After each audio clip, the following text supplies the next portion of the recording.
Hey everyone, we are live in Paris Kubecon for a very, very special edition of all things cloud native and more on Techstrong, gang.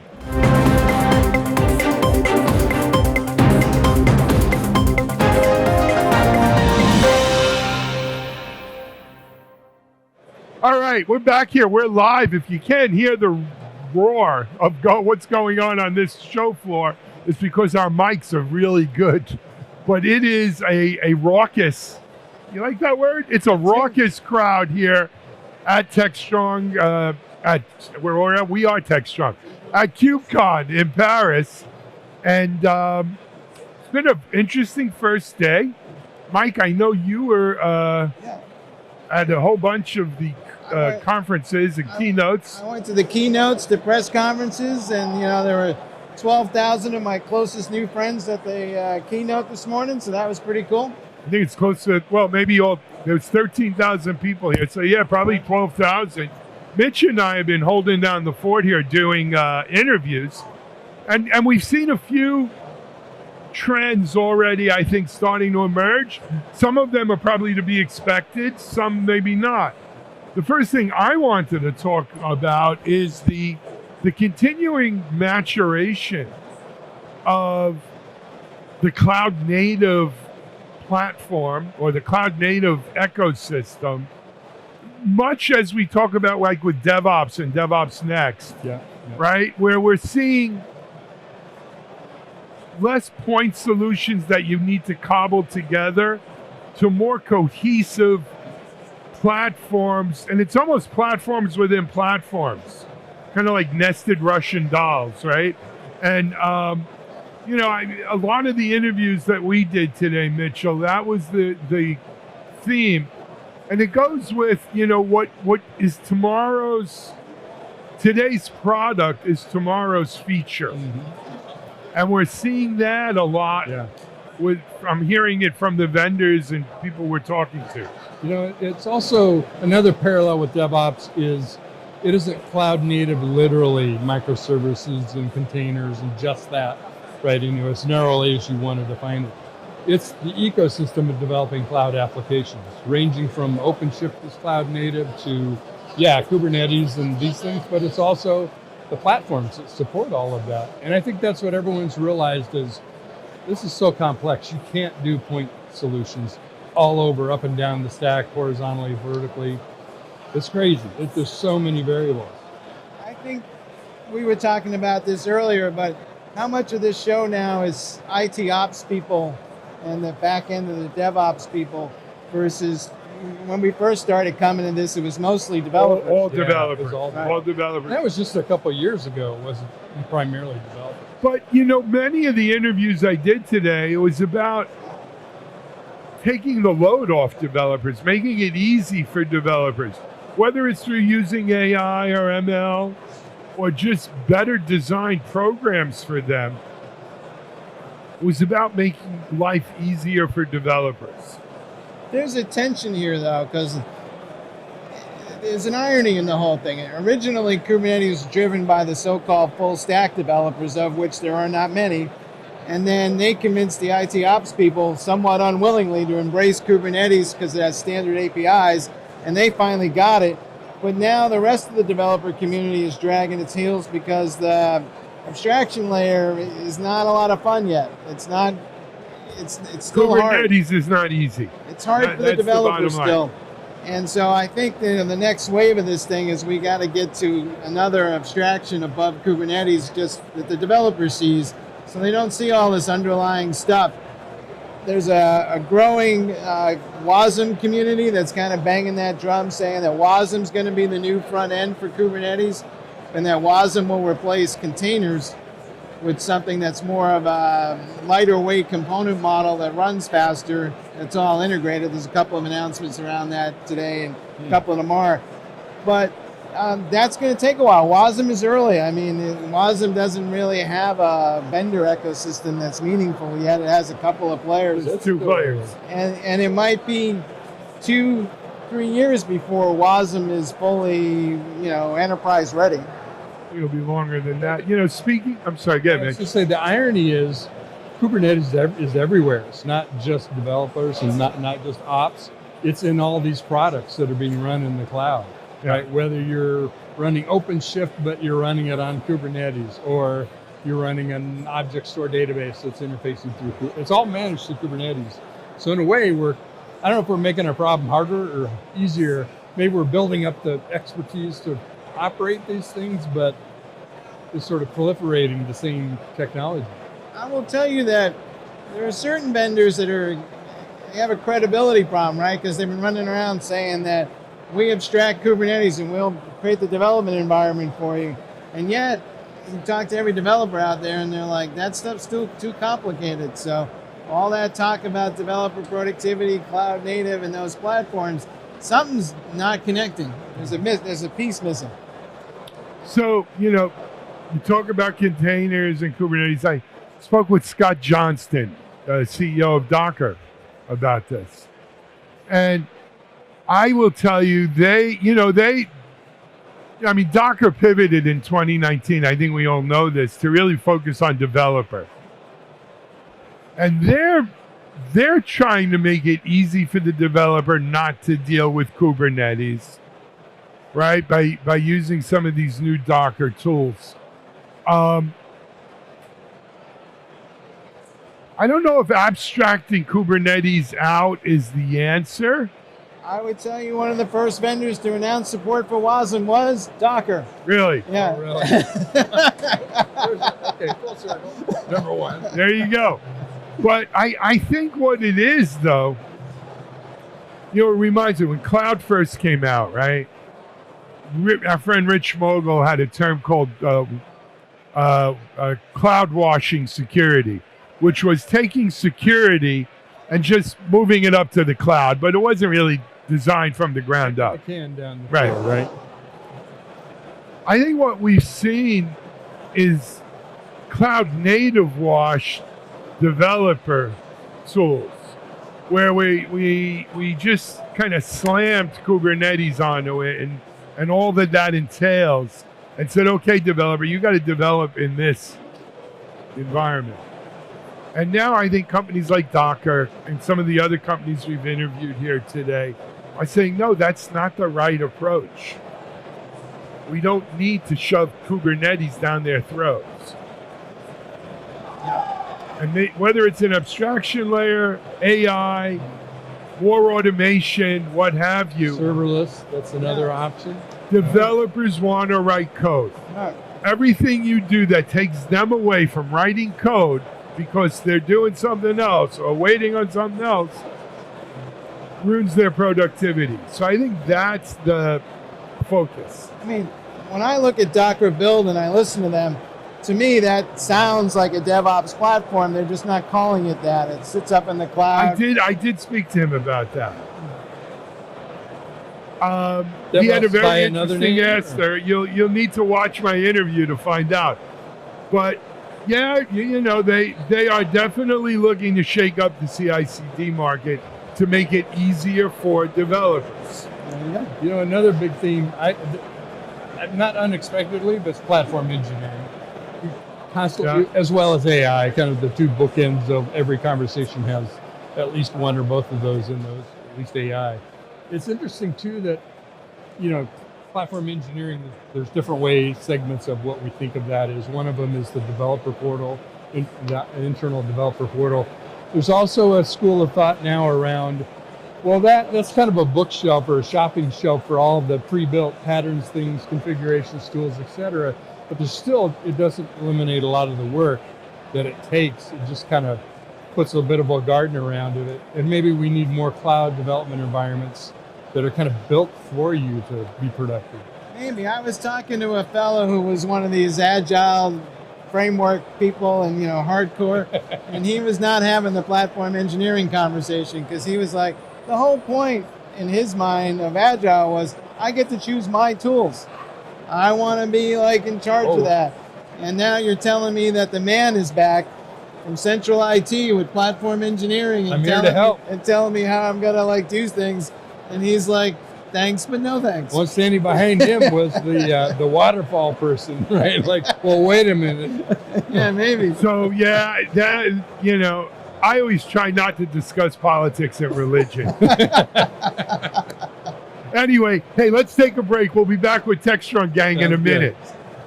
DevOps.com is the #1 online destination for DevOps education and community building. DevOps.com covers all aspects of DevOps, including DevOps best practices and tools, DevOps culture, DevSecOps, business impact, continuous testing, continuous delivery, and more. DevOps.com has the largest collection of original DevOps content, featuring breaking news, blog posts, podcasts, and more. Visit www.devops.com to learn more. DevOps.com, where the world meets DevOps. All right, folks, we're back at Kubecon, and now we're going to talk about, well, surprisingly, AI. You can't even leave your house today without somebody accosting you about their AI thoughts. But here at the show, we're talking about how Kubernetes has emerged as almost like the de facto platform for AI. But I got to say, they were going so much out of their way to say that and to invite the AI community into the cloud native community that I always get a little suspicious. And you talk to the data scientists and they're like, they have the same complaints the developers have. They're like, this stuff is hard. I don't want to see this stuff. And they have their own little MLOps frameworks for building the models. And they're like, Kubernetes is hard, but I don't really want an IT ops guy in the middle of that conversation. But at the same time, they're not going to be able to do anything without it. So I give Priyanka Sharma some props. She was saying during the press conference, we got to get that DevOps mindset into this conversation because people have to have empathy for what other folks are doing. And she was like, we're going to have to create some new framework. She didn't have a name for it, or she had one, but it was kind of like DevMLOps, SecOps thing, and it just didn't roll off the tongue. See, that I can get behind because DevOps isn't about a tool or technology, right? And you're talking about how do you solve work problems, work streams, flow of work, and the different characteristics of it, what it's like to manage a model or build an LLM or to support the data, the training, all that kind of stuff. Yeah, those are unique things that don't literally fall into a CI/CD pipeline flow. So how do you meld those in? That's not Kubernetes. That's how work happens, and how do we build platforms that help multiple things work on their own path and also coordinate where they need to, but people working together, more importantly. I think it goes back to what we said before. If AI is going to make people's lives and jobs easier, if it's going to free up the developer to write more code, it's going to free up the ops guy to deploy faster and better, all of the naysayers in the world don't amount to a hill of beans, as Humphrey Bogart would say, right? Because it's doing what we need it to do. Will it do that is, I think, the $64 million question. I'm reaching way back. I remember the day when the data center people came over to the new client server group and said, yeah, that's not a departmental computer. We need to put that in the data center. Right. I mean, that's kind of what that reminds me. It does go back to that. I mean, we've seen Well, this but story there's some of that going on here too. Like what you were saying of the platform engineering was even the AI itself. I mean, most of our laptops have GPUs in them, right? They're not, these monster GPUs that we're seeing in the cloud AI kind of things. But, where does that AI computation, if you will, take place?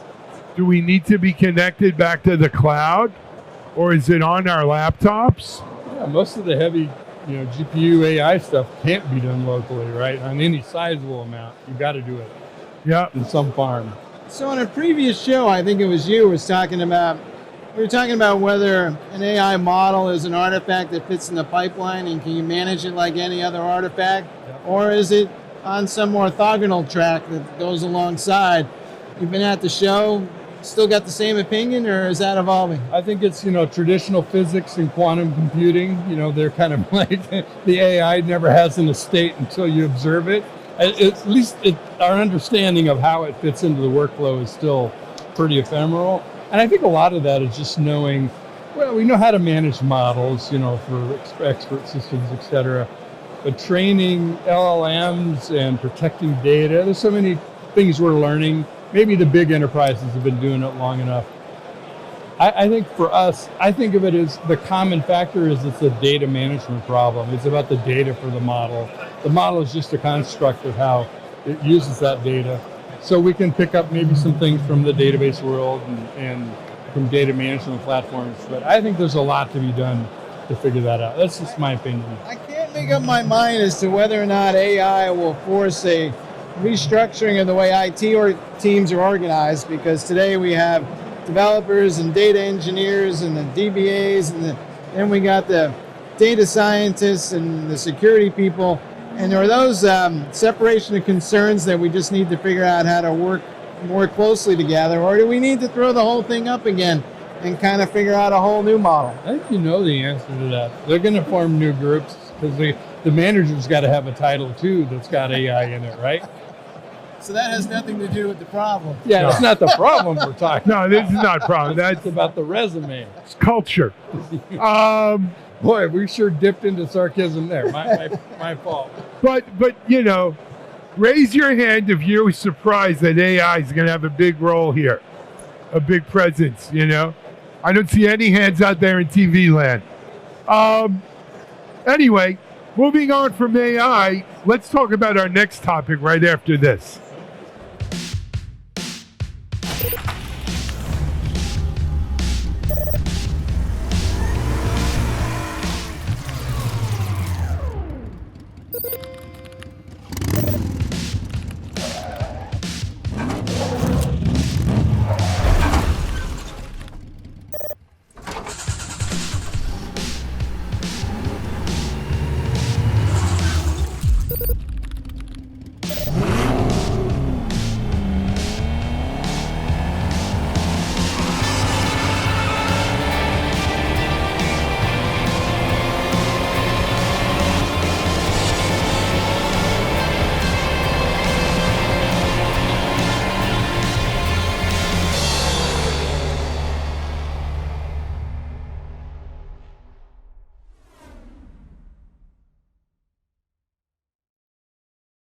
All right, and we're back, and Jim Zemlin, who runs the Linux Foundation, showed up at a press conference and decided he wanted to kick the can pretty hard. So he said that the Linux Foundation is looking into some way to create a open data foundation, which would make sure that there was always reliable, interesting open data for AI folks to train their models on, because in the wake of the disclosures around OpenAI and all these lawsuits, everybody's putting their data behind some sort of licensing agreement, and now we won't be able to innovate because we won't have access to enough data. Of course, he said he wasn't against people licensing data, but he didn't exactly say what you would get if you gave up your data and threw them into this foundation, or if there was any kind of prize at the end of the day. But I know we've talked about this in some other shows, but what's your take? So let me be very clear what he's really saying. Okay. Ripping out the wholesome goodness of open source. Or whatever. What he's really saying is, hey, we can't train good AI without using your data. And damn, how dare you will make us want to pay for your data. And so we're looking for a bunch of schnooks who are going to give us their data so we can train our AI, so that people using said AIs can then use your data to make their data and their products better.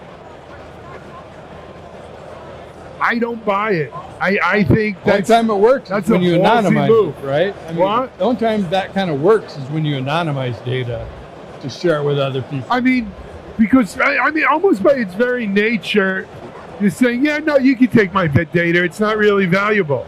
Yeah. So what am I giving you? The dregs Why of do I data? You're giving me government data. Government data, exactly. And even the government's not going to want you to do that. Now, if this open data consortium or foundation or whatever would somehow make it worth my while, that I can create my own LLM, not just on my data, but all the other people's open data. And someone who doesn't contribute data cannot use that open data foundation to make their LLM better. Well, then maybe there's a reason for me to do that.